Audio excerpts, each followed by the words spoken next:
Hi, everyone. Welcome. I'm really excited because today I have Dr. Deb Muth. She is a naturopathic doctor. She's a women's health nurse practitioner. She's a board certified anti aging specialist.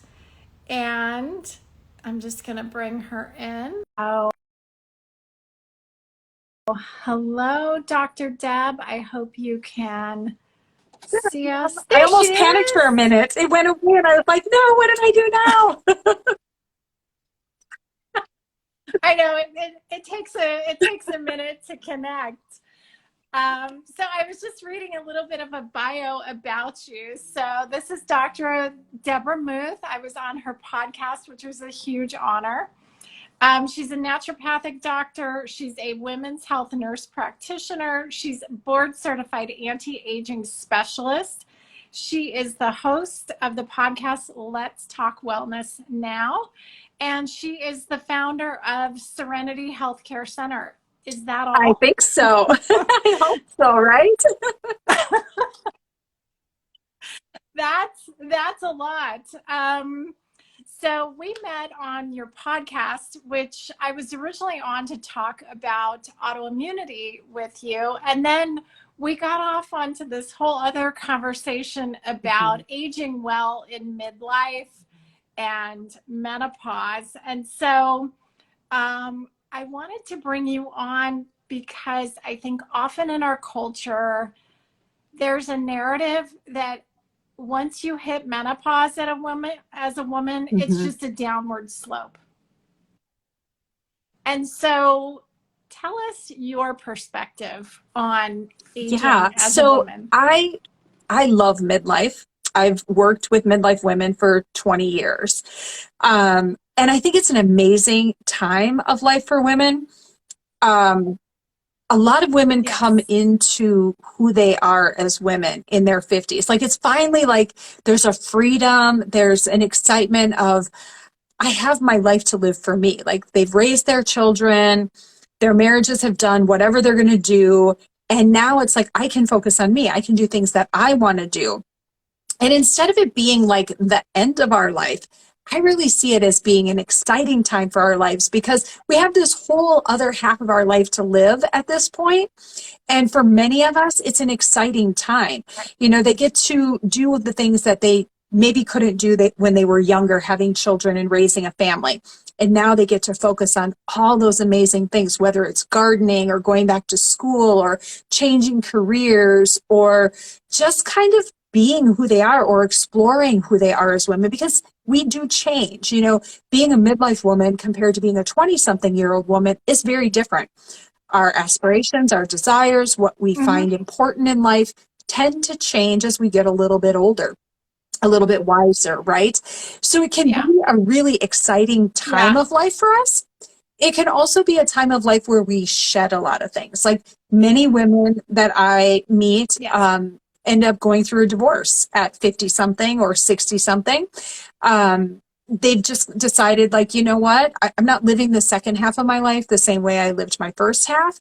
And maybe they didn't have a great relationship and they're finally able to recognize that and move on. I have a lot of women, though, who say, you know what? I want to rekindle my life. I want to rekindle my relationship. I I want to explore sexuality and sensuality because I've never been able to do that before, or I don't know how, or I always thought it was this dirty little secret. And now we're saying, no, it's not. It's amazing and it can be great. And so we have women exploring that part of themselves that they've just kind of tucked away and forgotten about. So I think from those aspects, Mm-hmm. midlife aging is amazing and it's wonderful. If we talk about from a hormone perspective, you know, certainly hormones shift Right. as we age, which can bring its own challenges. Our bodies change, our structure changes.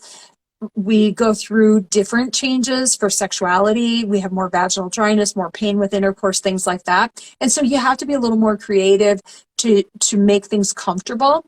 But I also think using hormones is a wonderful place for us. It's gotten a really huge taboo over the years, and it doesn't have to be that way. You can use hormones safely.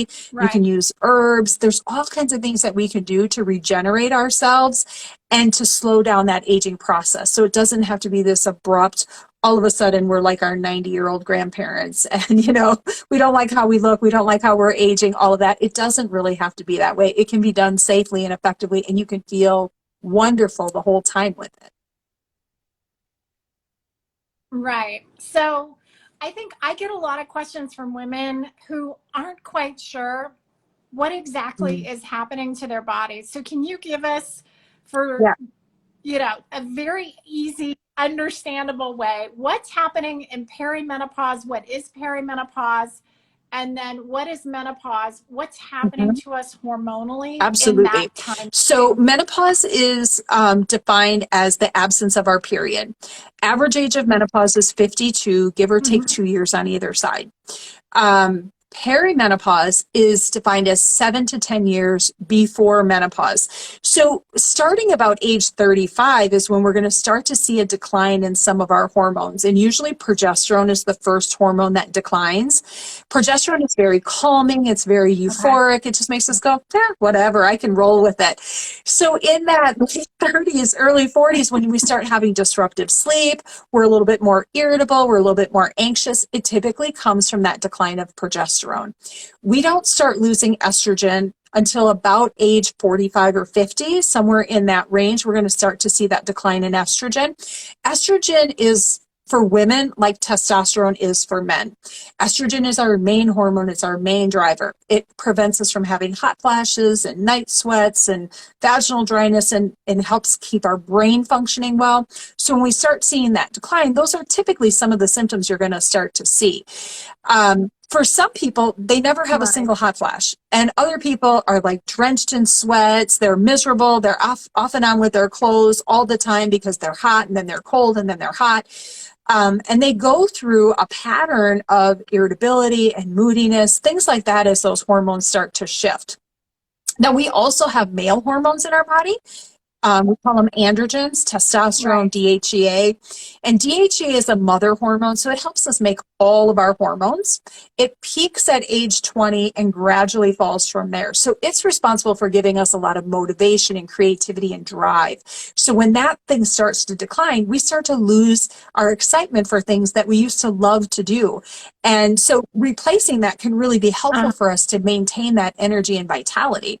And testosterone is necessary for us to have Right. the same type of things: drive, motivation, building muscle mass, having a good sex drive, burning body fat. So we Right. want to have a nice amount of testosterone around. The key to all of the hormones is having them balanced properly so you can feel the best that you can. Right. So even as we approach menopause and estrogen drops, Mhm. progesterone drops, testosterone drops, like everything Correct. starts to drop.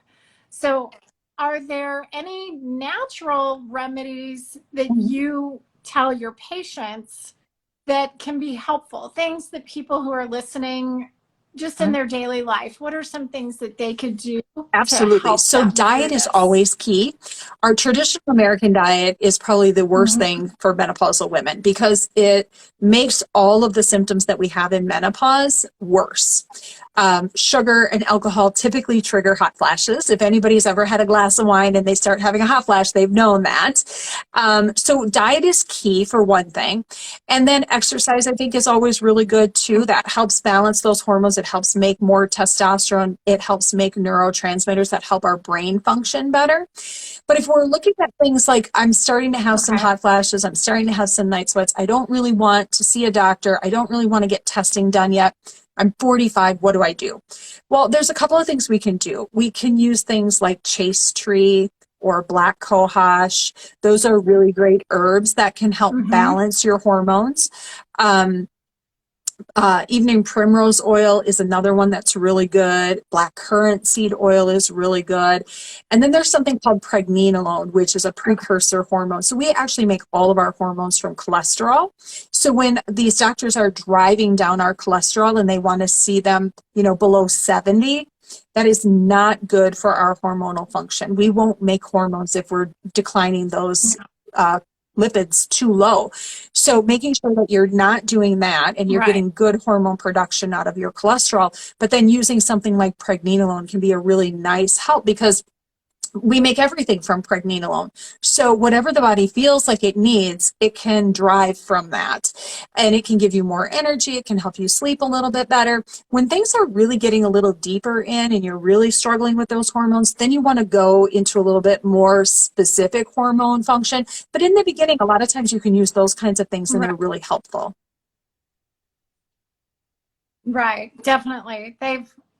I feel like I've gotten through Mm-hmm. menopause pretty easily because I autoimmune diet. So I was not eating the standard American diet. And I just kind of went, oh, who knew that this was going to like set me up for Right? success? So, yeah. So something I'm sure you see a lot, I hear a lot about because I went through Hashimoto's is Yeah. thyroid issues in midlife. So thyroid seems to go Mm-hmm. hand in hand with perimenopause and menopause. So how can we take care of Mm-hmm. our thyroid health as we go Absolutely. through this I tell all transition? women that starting at about age 38 to 40, whether you're symptomatic or not, you should start Uh-huh. having full thyroid panels done and track them annually so you can start to see Right. if there's small changes that happen. Because the older we get, the more likely that thyroid's not going to function optimally. Doesn't mean it's not functioning, but it's not optimal. And make Right. sure you work with a functional medicine or an integrative Okay. doctor that views thyroid differently than your traditional doctor.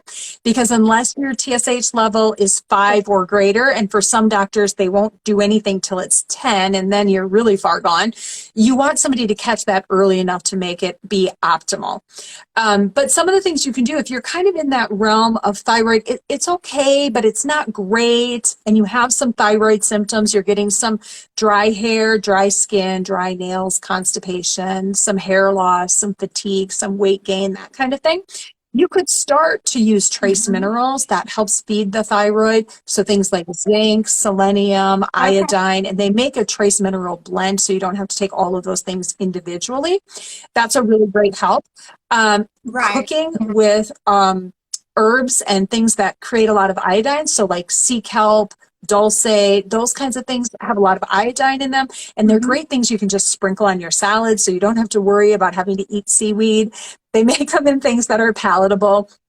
So that's one good thing as well. Right. And then I think making sure that we just keep our diets as clean as we possibly can, that's helpful.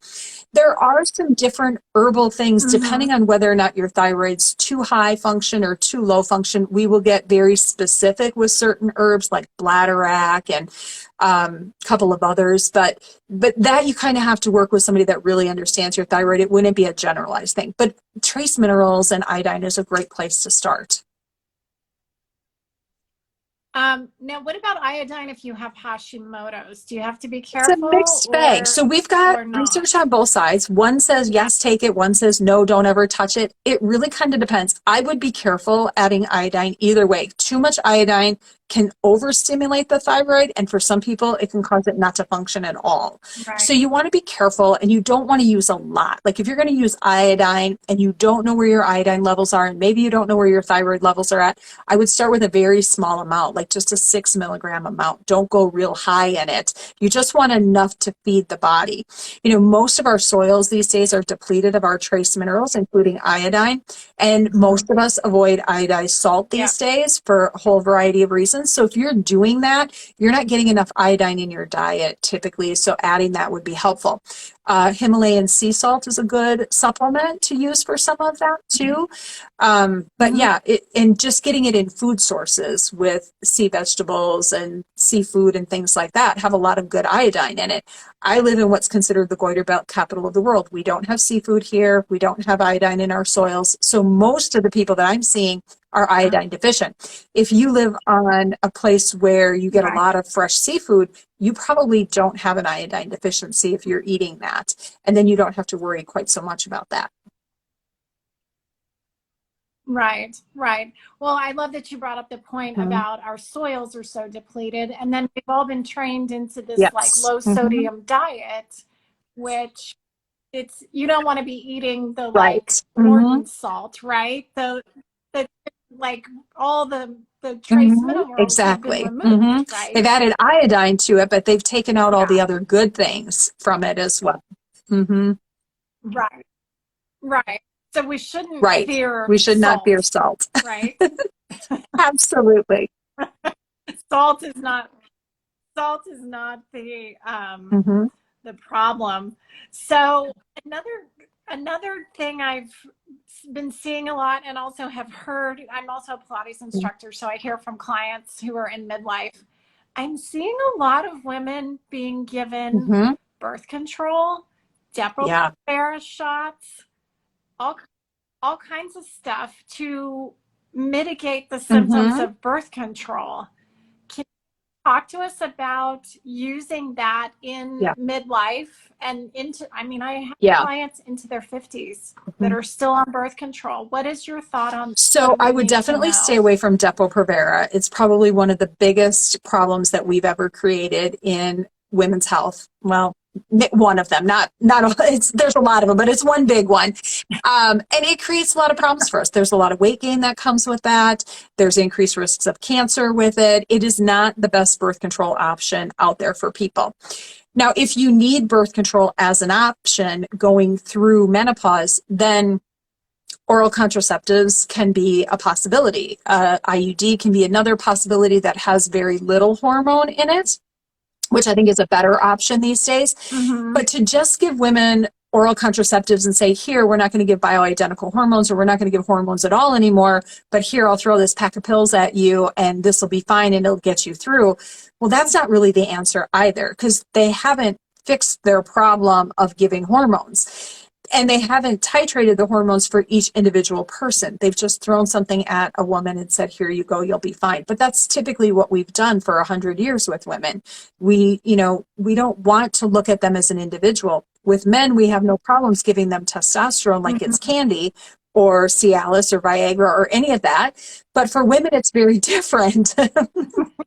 I'm not a man hater, but I'm just saying, women could use a little bit more finesse in how we treat them in healthcare. So I'm not a huge fan of that. Right. It's the wrong type of hormones. It's not bioidentical. They're synthetic. They're usually much higher doses than what we need. And I don't really like synthetic progestins at all. I really like more of the natural progesterone versus the synthetic progestin. And there's been studies that show the synthetic progestin increases our risk for breast cancer compared to the bioidentical progesterone. So I don't like to do that after 40 unless somebody really needs birth control and they don't have any other option, or they don't want another option. There are different options we can do, but I'd prefer not to use them. Right. Well, often I'm hearing women being given birth control in their 40s and 50s to control like crazy heavy periods. Like I used to say, I have like crime scene periods where it's like you could barely leave the house, So that's when you're just slapping birth control on that, you're not really addressing those issues. So what in midlife is causing these like crazy heavy periods and bleeding through tampons and It's very simple. It's the imbalance between estrogen and progesterone. So progesterone is our very first hormone to fall. So at 35, 40, when we're starting to lose progesterone, but estrogen is staying at its normal, we have a big gap between that estrogen and progesterone. And that's where we're called an estrogen dominant state. We have more circulating estrogen than progesterone. We're building a thick lining of the uterus. And every month to protect ourselves, we're shedding off that lining. And the more lining that's there, the heavier the bleed typically is. And so if we fix the progesterone problem, we fix the bleeding problem. It's that simple. But yet women have a hysterectomy and they go under laser treatments and all these horrible things that had we just fixed the hormonal problem, that's all they would have needed was some progesterone to balance that out 90% of the time. Oh my goodness. Because I hear women getting, I don't know if yes, I'm going to say it right, endometrial ablation. Like, so what they do is they go in and they put a laser on the lining of the uterus and they scar that out and they thin it out. so that there's less bleeding. And sometimes women will never have a period again, and sometimes they'll just have light spotting with it, but they're actually scarring the lining of the uterus Right. instead of fixing the problem. And the problem is too much estrogen, not enough progesterone. Mm-hmm. Got it. And is that what can often lead to, I think, women in midlife? Yes, we Yes. have a Mm-hmm. lot on our plate with children, aging Mm-hmm. parents, career, what have you. But is that part of what's also leading to maybe depression or just kind of feeling down and blue? Is it because of that lack Yeah, of that's usually the first thing. progesterone? So we'll start having sleep issues. That's the first thing that we notice with low progesterone is insomnia, Yeah. broken sleep, and then more sadness, more depression. You'll feel more PMSy, like irritable and moody, and you find all the stupid people in the world, and you have very little tolerance for anything or anyone. Simply because you don't have that progesterone there. And once you add progesterone, it's like, okay, I can deal with this a lot better. It's easier. The world's not so stupid. And I actually like my husband again. Oh my goodness, I love it. Because my naturopath said, just make sure to eat some healthy carbs, have some sweet potato with dinner. And I found that completely solved my like waking up at 2 o'clock in the morning and like not being able to Yeah. sleep. So So what sweet do you think potatoes are of wild that? yam, right? And so all of our bioidentical Yeah, hormones yeah. are made from wild yam. And wild yam can make more progesterone. Now, usually you have to eat a whole bunch of that to get a lot of hormone in there. But for some Right. people, it's just that little bit that sparks that hormonal development for them, and they're fine. Yeah. Yeah, yeah.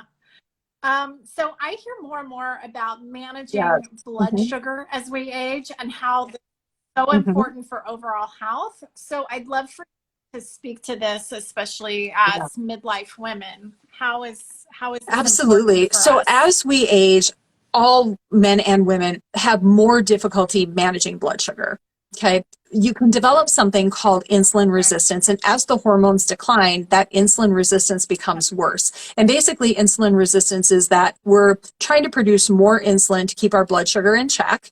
And so if we're eating a higher carb diet, the body's producing a lot more insulin more frequently throughout the day. And over time, the body can become kind of Okay. resistant to that. And so it's no longer producing the insulin that it should, or it's producing an overabundance of insulin to try to keep that blood sugar in check. By doing that, the blood sugar typically stays higher. We'll have more weight gain, and the more weight gain we have, the worse this process becomes. So the cleaner we can keep our diet, Right. where we're not doing a lot of processed foods, processed carbs, sugars, things like that, the less strain there is on the pancreas Right. and the less strain there is on producing all this insulin. So diet and exercise are huge during Got this it. time to keep our weight down and keep our blood sugars more stable.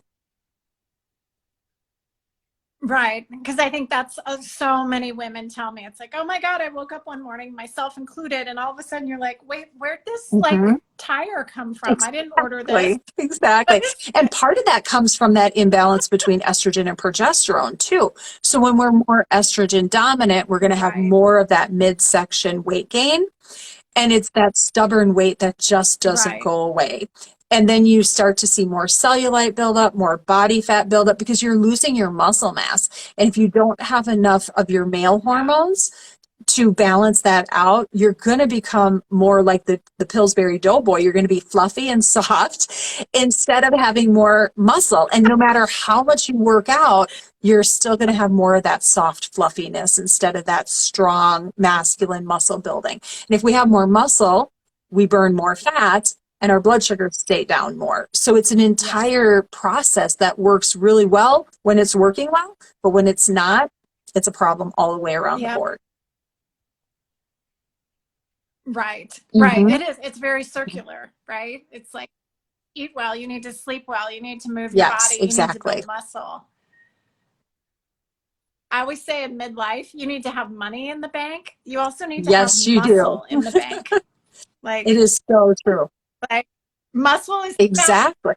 Yeah, Would you absolutely. say? And think about it. Our brain's a muscle, our heart's a muscle, everything we have is muscle. So if we want to prevent age-related diseases, which for most of us, the biggest concerns are breast cancer, heart disease, and Alzheimer's disease, right? Those are our three big things. We don't want to get any of those. Right. So you have to keep your body really healthy and strong to avoid those things. You need to have good muscle building. Whether we're working our brain as a muscle, we're working our heart as a muscle, or we're actually building Yep. muscle and having less body fat. All of that is important for us to stay healthy in midlife. Absolutely. Well, I think it's the foundation to Mm-hmm. being able to stay active, to, have a career going, start a new Yep. career, go back to school, Mm-hmm. all of that. Yeah, I think you just can't kick that can down the road anymore No, like you you did can't. in It's your not as 20s. forgiving as it used to be. Um, so how can we prevent the common diseases of aging? As you said, Mhm. Alzheimer's, dementia, heart disease, cancer, arthritis. What are some Yeah. really actionable tips Your that listeners are people going to can hate me because take? it all really stems around diet. That is number one. It is the way it is. Yeah. The healthier, the cleaner we eat, the better we're going to feel, the less disease we're going to have. That's first and Yep. foremost. Secondary is activity. You've got to move. Right. If you have a desk job all the time, you got to get up and walk around like every half hour. Even if you're just walking around your building for a minute or two and then coming back to your office, get up and throw something away. Get up and go visit somebody. Get up and do something. You have to do that all day, or get a stand-up desk where Yep. you can walk and work at the same time. Exercise and moving is huge. Those are the two Yep. biggest components of all of that. Next is making sure you're getting all the healthy nutrients that you need. And there are various tests you can do to see exactly what nutrients you're deficient in. So you're not just loading up on every nutrient that every guru tells you that you need. There's the whole Dr. Oz effect, right? Everybody who's seen Dr. Oz is like, I have a whole cabinet full of things he recommended, but I don't know if I should take them all or not. And he doesn't recommend all of them for everything, but that was his show. And so you want to know that what you're taking is doing something for you and not just doing something, period, or giving you really expensive urine, which happens. So, supplements, eating, Yes. exercise, and then optimizing your hormones is huge. We are going to live 50 years of our lives in menopause. So potentially without hormones, we're going to live as many years without hormones as we lived with hormones as women. Men, not the case. Right. Men are going to have hormones until the day they die. And if their hormones decline, they're going to walk into the doc and they're going to get testosterone right away and they're going to be good to go. And they're going to be looking for those younger women because they want to go. And if we're older and we're not staying up on all of these things, then we're trying to get pushed to the side. Mm-hmm. And you want to stay young and healthy. And in order to do that, you really need to keep your hormones up at an optimal level. That's going to help you gracefully age and slow that aging process down so you don't have so many of those diseases occur. Right. So we had a couple of questions come in. One was around arthritis and arthritis in the hands. Any suggestions? First of all, just give us a really quick, what is arthritis and what causes it? And is there anything we can do to prevent it, or once we Absolutely. have it? So arthritis is what we consider an age-related disease. Overuse and overwork typically can cause arthritis, but some people have a genetic component to developing arthritis as well. And it can be extremely painful, and you'll see a lot of swelling and redness and things like that. In the hands, one of my favorite products is a CBD ointment or a salve. It's made by a company called Serene CBD. It's amazing. You rub it on, it doesn't smell, it's not going to bother your eyes or anything like that. You do have to use it several times. Like when you're starting it, use it a couple times a day and really work it into those joints. And after about 3 or 4 days, that joint pain is going to go away. And then you can just use it as needed to keep it at bay. But it works beautifully. Sometimes arthritis will stem from something genetic or an infection. A lot of times Lyme disease will cause arthritis to happen. It's a damage in the joints. So if you have severe things like that, you want to make sure you get that checked out as well. There's autoimmune diseases that can cause arthritis too. So you want to make sure you're not dealing with something along that line. Number one thing with arthritis though is to avoid nightshades.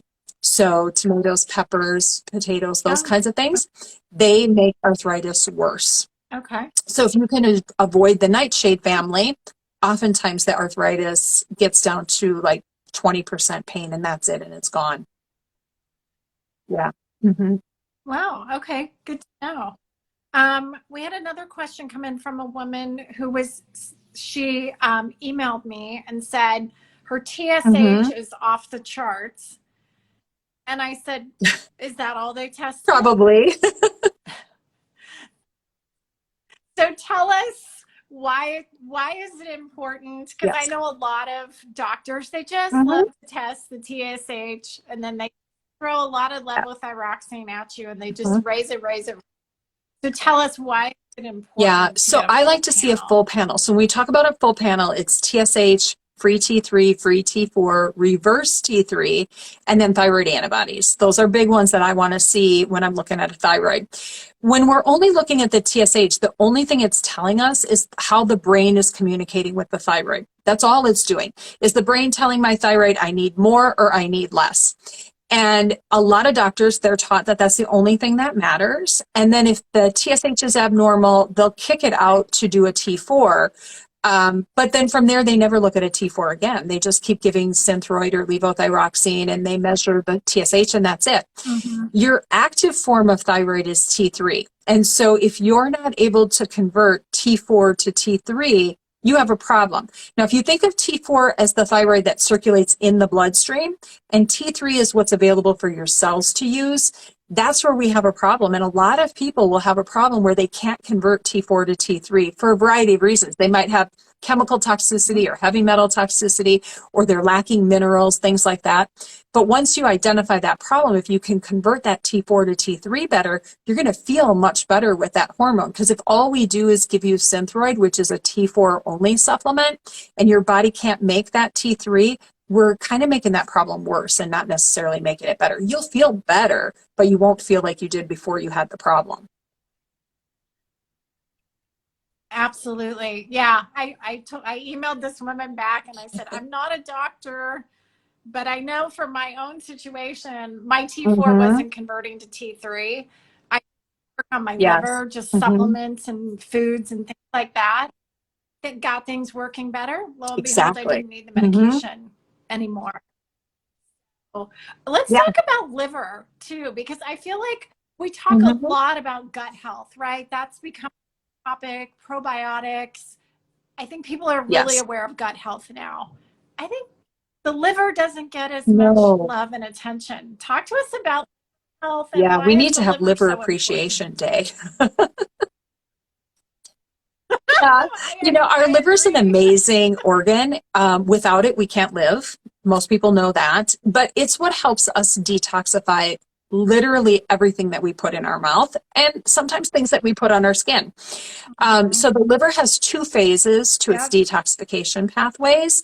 And so you want to make sure that that liver is working properly to detoxify everything you're being exposed to. So whether it's something you're breathing in, you're consuming by mouth, you're putting on your skin, it doesn't really matter. Your liver has to detoxify that. And if it can't, you're going to build up toxins and you're going to become quite sick and quite ill. Now, most people will say, well, if Mhm. my liver's functioning because I'm not dead, I'm not yellow, right? However, it may not be working optimally. And so you still may be circulating toxins and you're reabsorbing them and you're not getting them out of your body, which then just makes you more toxic. And it just kind of becomes this vicious cycle. So using things to detoxify the liver is great. Things like lemon water and cucumber water. And some people will do liver packs, cod liver oil packs, and do a lot of different things to just get that Yep. liver to function properly. Um, Celery juice is a Mhm. great thing to do to cleanse the liver and the gallbladder and all of those things to just move those toxins out of you on a regular basis. Yeah. Yeah, Yeah, beets I are do great. beets. I'll Mm-hmm. put beets in my smoothie. Yep, Dandelion greens or correct. like bitter greens, Mm-hmm. right? Are Yes. good. Mm-hmm. Cilantro. Yeah. Um, yeah, those help. So while we talk about the liver, Mm-hmm. alcohol, you and I touched on this, I think, a bit in the podcast. We live in such a culture that, you know, Yeah. drinking is just, Mm-hmm. especially with women. there's a real culture of Hmm. alcohol consumption. Can you speak to what do we need to know, Yeah. especially for women So, with alcohol? alcohol is definitely processed through the liver, and the more we drink, the more sluggish the liver becomes. Typically, as we age, we don't tolerate alcohol as well. And there is a genetic predisposition for some people that they don't tolerate alcohol. They can't process it, they can't clear it. And you'll know because you're kind of the one drink drunk. You have one glass of wine and you're out. Like, oh my gosh, I'm so woozy. I don't feel good. I got to go to bed, or I get a migraine, or, you Right, have two glasses of wine and the next day you're horribly hungover. That's usually a good sign that there's a genetic mutation where you can't process that properly. So making sure that you're always right, cleansing the liver is important because A, that makes that better, but B, the more alcohol we drink, the harder it is on our liver. Alcohol, Tylenol, things like that are really hard on the liver. And if we're doing that on a regular right, basis or a daily basis, that liver is really getting stressed. And then it can't process out the other toxins that we're breathing in or taking it into our diet every single day. So, one trick that you can use right. if you're going to drink alcohol, you can take something called N-acetylcysteine. We call it NAC for short, NAC. Mm, And that helps process the alcohol faster and it helps clear the liver better for you. So you don't have quite so many problems with when right, you're drinking alcohol. Yeah. right, right. Awesome. I could sit here all day and ask you questions. You have a way of just distilling it down where it's just so Oh, thank you. easy to understand. I wanted to share you with my audience because you just have a wealth of information and I'm so grateful for that. So, if people Mhm. want to work with you or connect with you, how can they reach you? Absolutely. How can they So you find can you? reach me at serenityhealthcarecenter.com. That's my clinic. We do virtual medicine. We do in-person medicine as well.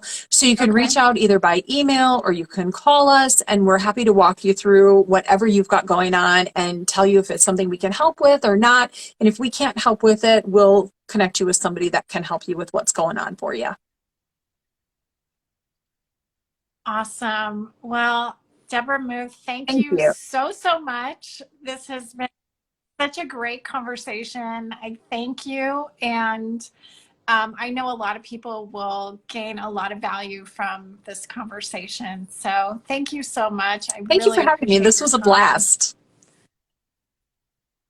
Yeah, we'll do it again. If you want to come back, I always love to talk about health and especially from a Mhm. more natural approach because I really believe people just need the information of how to heal and also how to You live their bet. best Absolutely. life, right? Yeah. Well, thank you so much. And I look forward to Thank you. You connecting too. again Enjoy. Thanks soon. for having me on. Okay. All right. Bye All bye. right. Take care.